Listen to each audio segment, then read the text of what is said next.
It was Albert Einstein who said that if you can't explain something simply, then you probably don't understand it well enough.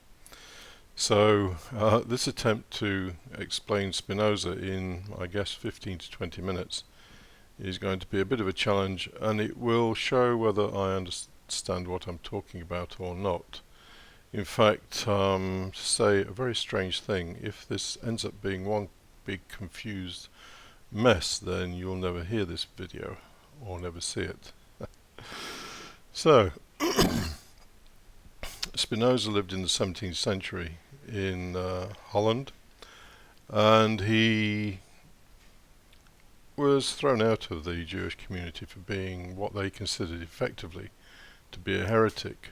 I don't want to go into his history too much because, to be quite honest, it's tedious. It doesn't get right to the message of what Spinoza was about. Anyway, he dug his own path through life, and he worked as a lens grinder for most of his life, refusing offers to be of professorships at a university, and refusing offers of money from people who would admire us. He was a very, very simple man, lived a simple life, and really didn't value money and position and fame and notoriety and all those kinds of things that are so popular these days. He didn't value them one least little bit. So, talking about Spinoza, you can't really talk about him at all without mentioning the ethics. Now, the ethics is, I guess, his signature work, and it's split into 5 parts. The first part deals with the nature of God, and his idea of God was not the contemporary notion of God in Western religions anyway. Anyway, I'll get onto that a bit later on. So there was God, and then the second part was concerned with the human mind, and there are some things in there that are truly challenging. Not challenging in the sense of understanding, but challenging in the sense of threatening our sense of what we are. If you read part 2 and have not been challenged by it, then you haven't understood it. Part 3 is about the emotions, and there's a wonderful treatment, a systematic treatment of our emotional nature. And Spinoza, being what he was, he worked it all out from essentially first principles. And then the 4th part is concerned with reason, and using reason to escape from our emotional bondage to some extent. And the 5th part is about liberation. Now, I have to say that philosophers, contemporary philosophers, are starting to gain an interest in Spinoza again, simply because he seems to have been right about so many things, very strong intuitions that have turned out to be amazingly accurate, particularly with regard to psychology. And in fact, there's a prominent Italian neuro scientist, I can't remember his name, but he's a very well-known character, who's based his analysis of what mind is based on Spinoza's analysis of the nature of mind. So, to start with part 1 of the ethics, the nature of God. In the West we have this anthropomorphic notion of God, that can be characterized as a big daddy in the sky, someone who's looking down on us, judging us, and either likes us or doesn't like us, and when we die we either go to his domain, usually called heaven, or we end up in hell. I don't think too many people believe that these days, but certainly for a long time that was an overriding belief system within the West. So you have to remember that during Spinoza's day, that was what many people thought about God, and he had to be fairly careful about what he said about God. Anyway, you can read between the lines with Spinoza, and in fact you don't actually have to read between the lines very much, because in the very first paragraph of the first chapter of the Ethics, he essentially says what God is, and he says God is defined by existence.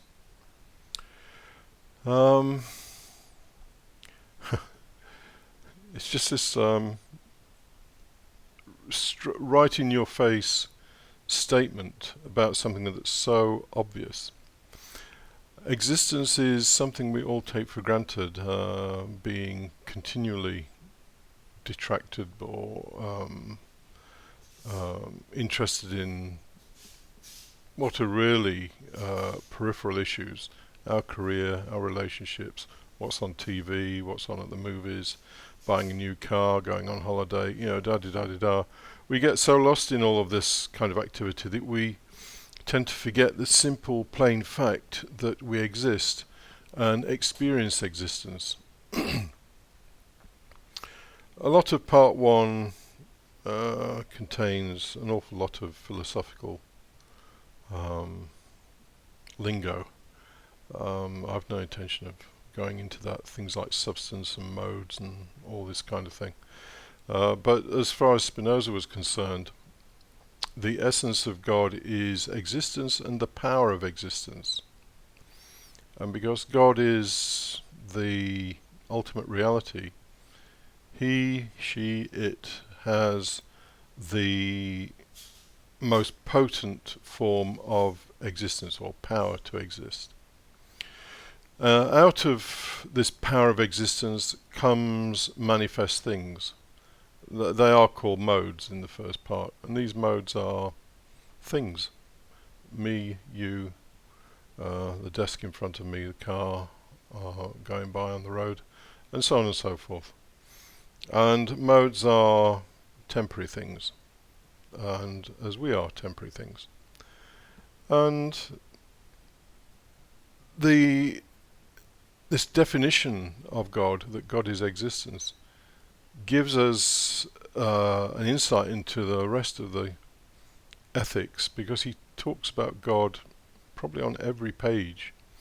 And unless you understand what he's talking about, then it's very easy to fall into the notion of God being some all-powerful character who creates things on whim and destroys things on whim and lays down a moral code and so on and so forth.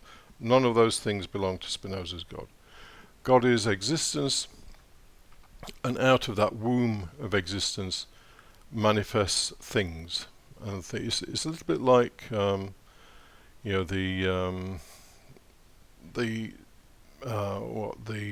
surface spray on the ocean, just bubbles that come and go out of the ocean, but the ocean has this infinite depth. So that's the nature of God. And then he moves on in section 2 to treat the mind. And I'm not going to be able to explain in depth what he says about the mind. But there are two things that jump out. The first one, he says the mind is the idea of the body. Yeah, and if you don't understand that, neither did I for quite a while. But that idea is now being used to gain an understanding of what the human mind is. The human mind isn't some, how can I put it, mystical thing. It's an idea that is created by parts of the brain of the human body.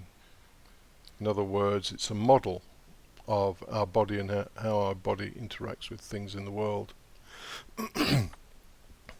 I should say at this point that Spinoza considers that there are two realities that we inhabit. One is what he calls the world of extension. The world of extension is essentially the world of physical things. And the world of thought. And the world of thought is wholly separate from, but parallel to, the world of extension.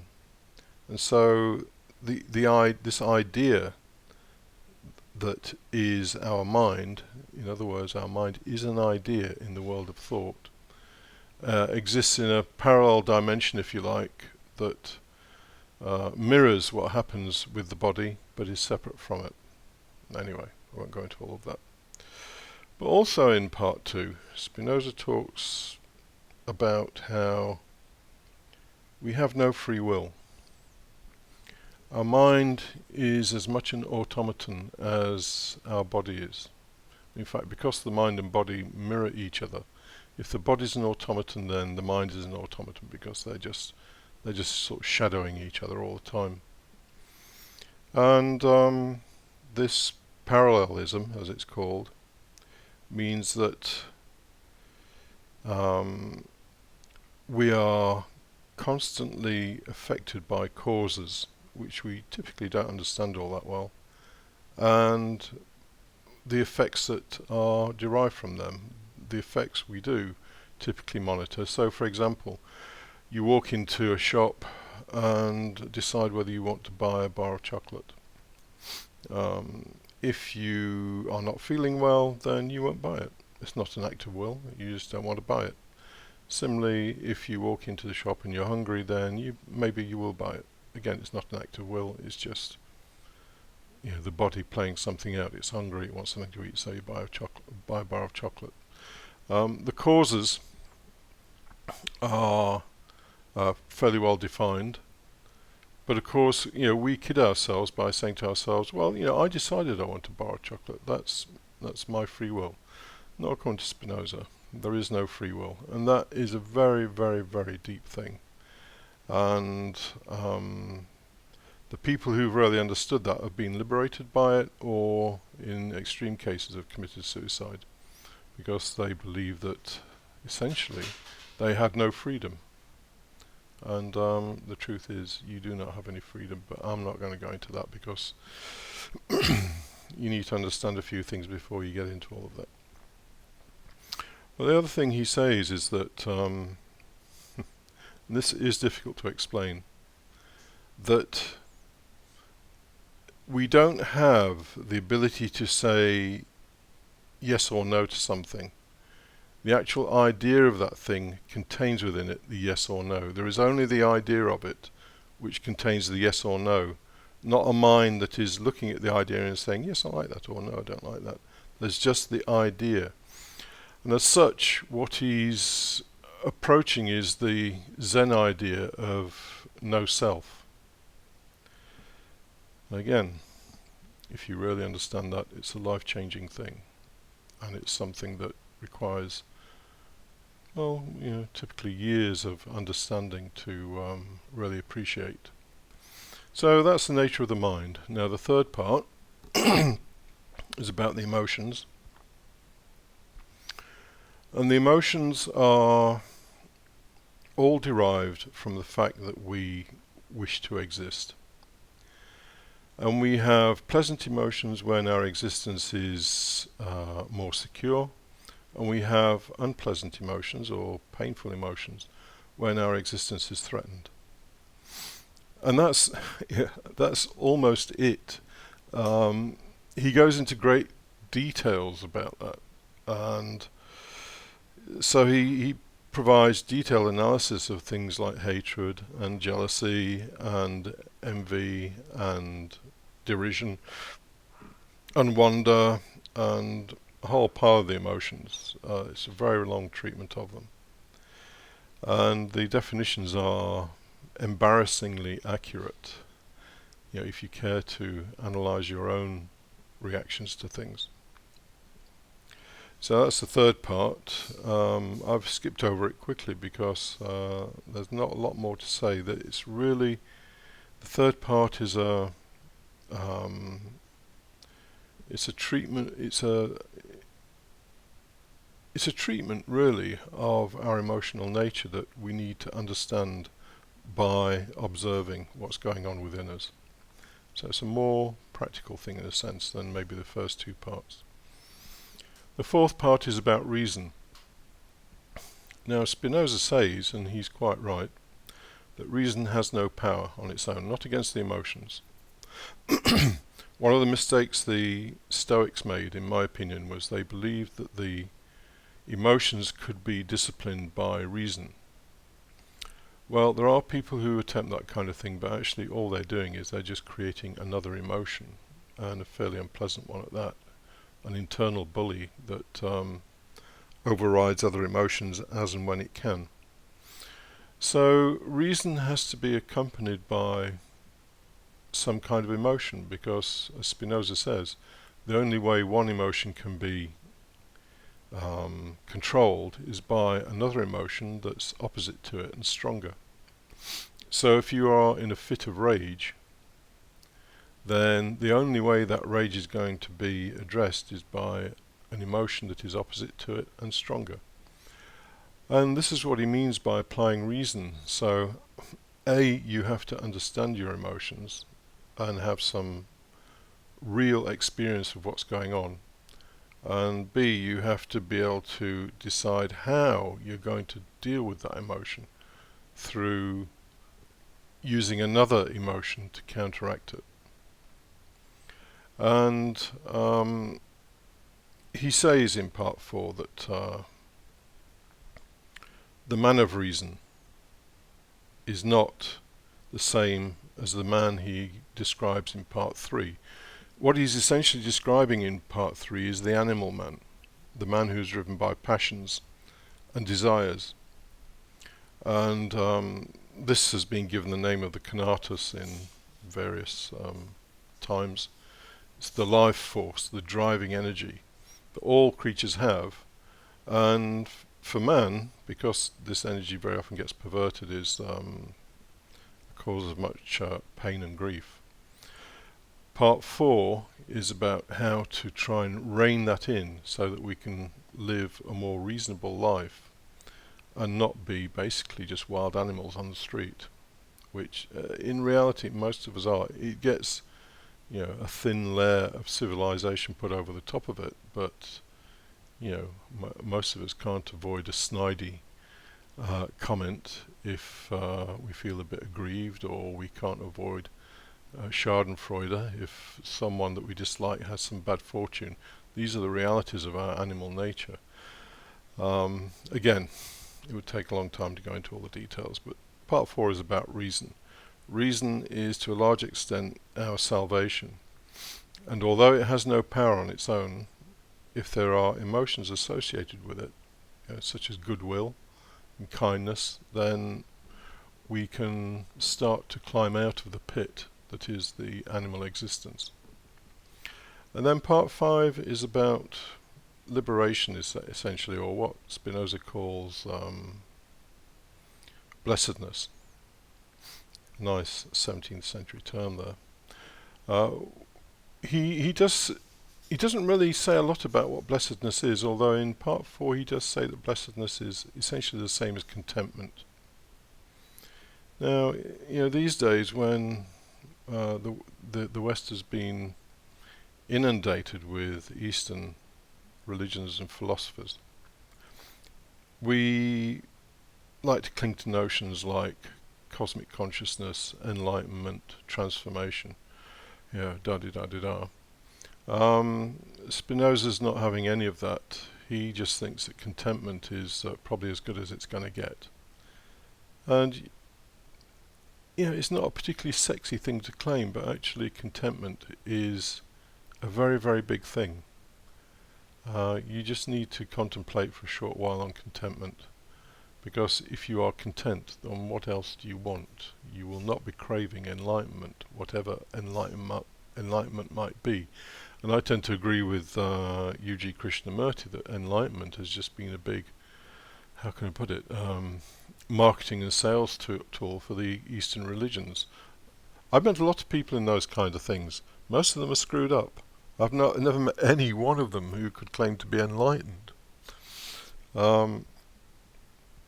So contentment is the net result, and maybe some other things, of part 5. He says some interesting things about the nature of God, such as God being outside the world of phenomenon, doesn't have the desire to survive, obviously, in the sense that we do, because God is immortal and eternal. Existence is immortal and eternal, it's the same thing. And so God is not threatened by diminished opportunities to survive, or suddenly winning the lottery and feeling very happy. So God does not experience emotions. And in fact, he says it's the intellectual love of God that we develop that is important. And I'm loath to say some of the things that are in part 5, but I'm going to say it anyway. He says that when we die, the imagination and memory dies with it. As you can imagine, the imagination and memory are just functions of the brain, which for Spinoza exists in the world of extension, the world of physical things. So our memory and imagination are not, how can I put it, properties of the world of thought. They're properties of the world of physical existence. However, when we die, if we have this intellectual love of God, then that persists because it's not an emotion. So, at the very end of the Ethics, Spinoza does say, basically, this is all very difficult. And if it was easy, then we would see lots of people walking around in a contented, happy state. But we don't. And so that goes to show that it's actually a difficult work that we need to do to arrive at this state of blessedness.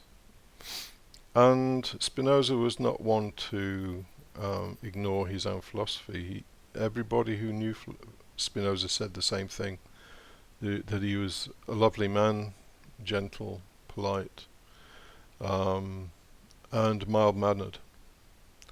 And I think even Bertrand Russell said that of all the philosophers, Spinoza was the easiest to love. So, on that note, I think I'll finish because it's gone on long enough, but actually I'm fairly pleased with that. Maybe I shouldn't be, but I am, because I've gone through all 5 parts of the ethics and tried to relate the essence of it, and to some extent I think I've succeeded.